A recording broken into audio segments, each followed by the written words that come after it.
Okay, so I saw a post on social media the other day. It was something like bedroom kids are raising living room kids, and it's exhausting. And it's 100% true. I was thinking back about it, and like the parts of my childhood that I do remember, I was usually in my bedroom. But my parents were also bedroom parents. I mean, they were rarely out of their room, and that's a whole separate topic. But I realized I spent a ton of time in my bedroom, and now my kids really only use their bedroom for sleep. I mean, they do play in it.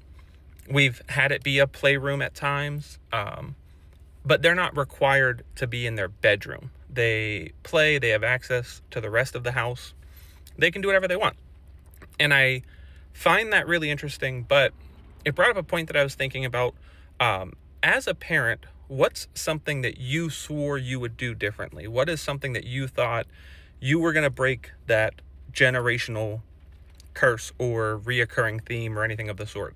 For me, and I know I still fail at it sometimes, but I promised myself when I became a parent, my kids would be allowed to ask why and be given a proper answer. I don't always believe in the just because I say so. Obviously, there are certain safety times where you don't have time to explain. But in a general sense, I want my kids to ask why. I want my kids being inquisitive and learning things and reasoning and arguing in some cases. I mean, there are times my kids are right whenever we've had a conversation. And if I would have done the because I said so, I wouldn't have learned something. They wouldn't have learned something.